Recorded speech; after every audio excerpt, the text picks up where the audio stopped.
खबर बिहार में आपका स्वागत है। मैं हूं आपके साथ प्रीति सिंह। बुलेटिन की शुरुआत करेंगे। सबसे पहले बात करेंगे केंद्रीय मंत्री अश्विनी चौबे को लेकर। जी हां, परशुराम जन्मोत्सव में पहुंचकर बिहार सरकार पर निशाना साधते हुए नजर आए हैं।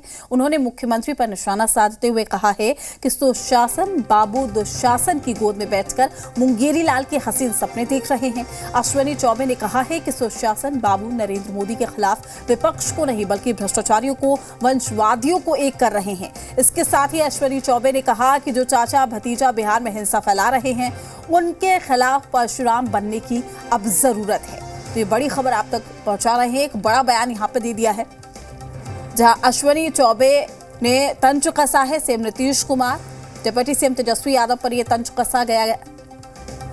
विपक्ष को नहीं भ्रष्टाचारी वंशवादियों को एक कर रहे हैं। तो राज्य सरकार पर सीधा यहां पर निशाना साधा गया।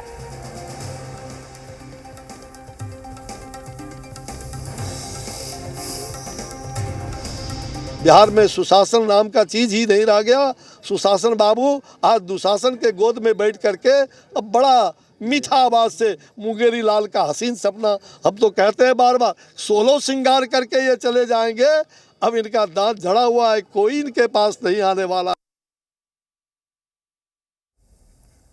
वहीं अब इस पर सियासत भी तेज हो गई है। कुछ राजनीतिक दलों की प्रतिक्रियाएं आई हैं, चलिए आपको सुनवाते हैं। अश्विनी चौबे जी जैसे नेता किस मुंह से वंशवाद के खिलाफ बोलते हैं, जबकि खुद इसके पोषक हैं। खुद तो राजनीति में मोक्ष मिलने वाला है, लेकिन लगे हुए हैं कि कैसे भी अपने पुत्र को स्थापित कर दे। पुत्र का क्या ट्रैक रिकॉर्ड रहा है ये सबके सामने है। अच्छा तो तब लगता है जब केंद्रीय मंत्री के रूप में EWS आरक्षण पाए हुए छात्रों की छात्रवृत्ति के विषय में मुद्दा उठाते, लेकिन बोलते हैं सुशासन के खिलाफ। उत्तर प्रदेश का मॉडल देखा है ना, किस तरह से सबके सामने कनपट्टी पर सटाकर गोली मार दी जाती है। तो उत्तराखंड में आप लाशों पर बैठ सकते हैं, लेकिन बिहार में लाशों पर राजनीति करने से बाज नहीं आ सकते हैं। अश्विनी चौबे जी भारतीय जनता पार्टी में दलाली कर रहे हैं अपना टिकट बचाने के लिए, और जिसको वह दुशासन कहते हैं, खुद जो है दुशासन के पिता बनकर जो है धृतराष्ट्र की तरह देखने का काम कर रहे हैं, जो कि कई केसों में जो है संलिप्त है। और माननीय मुख्यमंत्री जी बोले हैं कि हम केंद्रीय मंत्री के पुत्र को भी जो है जेल भेजने का काम किए थे। तो यही गुस्सा और खींच निकालने का काम कर रहे हैं और अपना टिकट बचाने का काम कर रहे हैं, और उनके पास कोई उपाय नहीं है। काम धाम तो कुछ करना नहीं है, जनता जिता के भेजती है। और उसके बाद से ये लोग कितना घटिया और कितना उन्मादी बयान दे जिससे हम मीडिया में बने रहें और पार्टी में पूछो। क्योंकि इनके जो दो आका बैठे हुए हैं उनको इसी तरह की भाषा सुनने में अच्छा लगता है। तो उन्मादी पार्टी के ये लोग हैं और उन्मादी भाषा का प्रयोग करते हैं। न धृतराष्ट्र की बात क्या है, निश्चित रूप से कुशासन के प्रतीक बन गए हैं नीतीश कुमार जी। नीतीश कुमार जी इस देश के सारे भ्रष्टाचारियों को नेता बनना चाहते हैं और भ्रष्टाचार में लिप्त हैं। वैसे वैसे लिप्त लोग हैं कि पीछे नीतीश कुमार जी घूम रहे हैं, जो बेल पर हैं, चाहे वो राहुल जी हो, चाहे सोनिया जी हो, चाहे खड़गे जी हो, चाहे तेजस्वी जी हो, चाहे लालू जी हो, चाहे राबड़ी जी हो, ये सारे के सारे लोग बेल पर हैं और उनके पीछे पीछे नीतीश कुमार जी घूम रहे हैं। मुझे तो लगता है कि नीतीश कुमार जी खुद भ्रष्टाचारी हैं। केंद्रीय मंत्री अश्विनी चौबे जी ने जो बात कही है वो कहीं ना कहीं वाजिब है। फिलहाल देश में प्रधानमंत्री पद की कोई वैकेंसी है ही नहीं, क्योंकि माननीय ओजस्वी प्रधानमंत्री श्री नरेंद्र मोदी जी के नेतृत्व में देश बहुत मजबूती से चल रहा है और बढ़ रहा है। माननीय नीतीश कुमार जी जिस गठबंधन में हैं, उस गठबंधन में को देश स्वीकार करेगा, बिहार की जनता स्वीकार करेगी, ये बहुत बड़ा सवाल है। तमाम जानकारी के साथ पटना से हमारे संवाददाता रुपेंद्र श्रीवास्तव हमारे साथ जुड़ चुके हैं। रुपेंद्र, अश्विनी चौबे एक भी ऐसा मौका नहीं छोड़ते जहां पर वो राज्य सरकार पर तंज ना कसे, लेकिन इस बार सीधा प्रहार उन्होंने कर दिया है। पहले वो ये कहते हुए नजर आए थे कि तमाम लोगों के लिए बीजेपी के दरवाजे खुले हैं, लेकिन सीएम नीतीश कुमार के लिए अब ये दरवाजा बंद हो चुका है। ना वो ताक झाक कर सकते हैं, ना यहाँ पर शामिल हो सकते हैं। दूसरी ओर वो कह रहे हैं सीधे तौर पर कि अब आप 16 श्रृंगार भी कर लीजिए, आपको बिहार की जनता एक्सेप्ट नहीं करेगी।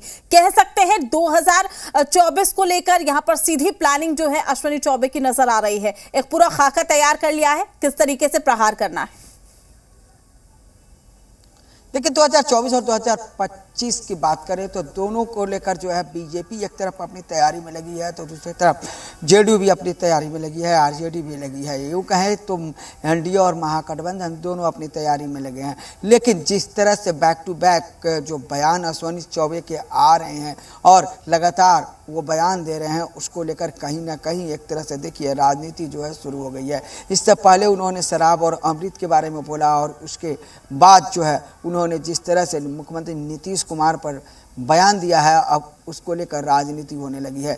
जिस तरह से उन्होंने धृतराष्ट्र की बात की है, जिन्होंने दुर्योधन की बात की है, वंशवाद की बात की है, अब उसको लेकर राजनीति होने लगी है। और आरजेडी और कांग्रेस ने साफ तौर पर अश्विनी चौबे पर निशाना साधा है, तो वहीं जेडीयू ने भी जो है दूसरे राज्यों में क्या हो रहा है उसका जवाब मांगा है। तो बीजेपी साफ तौर पर जो है मुख्यमंत्री नीतीश कुमार को फिर से जो अश्विनी चौबे के पक्ष में जो है हरभूषण ठाकुर जो है वो खड़े हुए हैं और उनके कार्यकाल में कई विभागों की जो काम किए गए हैं उसका जो है सीबीआई से जांच कराने की मांग कर दिया है। तो एक तरह से देखा जाए कि जिस तरह से आपको राजनीति हो रही है और लोकसभा चुनाव जो है अब कम ही दिन बचे हुए हैं लोकसभा चुनाव के लिए, क्योंकि उसकी जो है पटकथा जो है अभी से लिखी जा रही है और इसी को लेकर जो है लगातार एक दूसरे पर जो है बयानबाजी किए जा रहे हैं। बयान ऐसे भी किए जा रहे हैं जो कि संसदीय मर्यादा में नहीं है,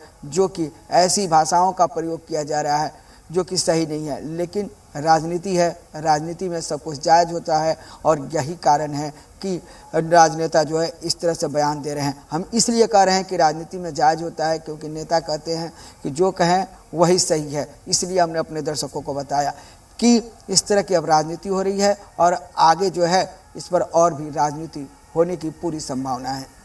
रुपेंद्र, सीधे तौर पर ये कह सकते हैं कि ये ना सिर्फ बयानों का खाका है बल्कि ये कहीं ना कहीं बिहार की सियासत का खाका है जो अश्विनी चौबे ने तैयार कर लिया है। उन्होंने सीधे तौर पर कह दिया है कि दुशासन की गोद में सीएम नीतीश कुमार बैठे हुए हैं, मुंगेरी लाल के हसीन सपने देख रहे हैं।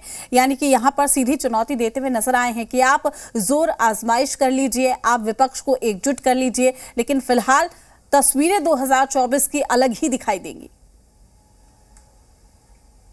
जी जरूर, अश्विनी चौबे ने कहा है कि फिलहाल जो है 2024 की जो तस्वीरें जो है अलग दिखाई देंगी और इसी पर कटाक्ष भी किया गया है। साफ तौर पर आरजेडी ने कहा कि अश्विनी चौबे जो है बक्सर से सांसद हैं और उनका लग रहा है कि टिकट कट रहा है। आरजेडी ने कहा है उसी तरह उसको लेकर जो है इस तरह के जो है बयान दे रहे हैं।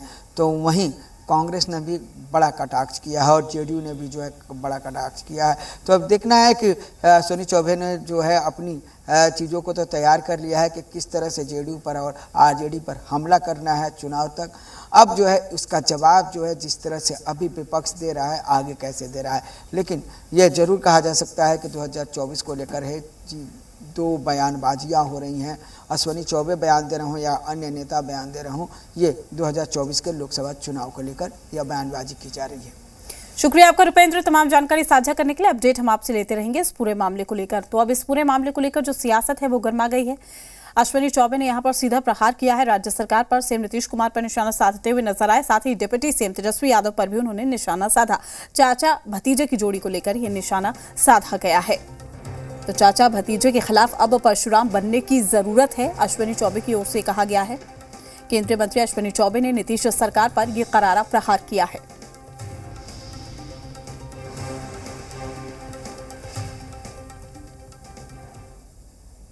कैमूर में गया स्नातक शिक्षक के बीजेपी एमएल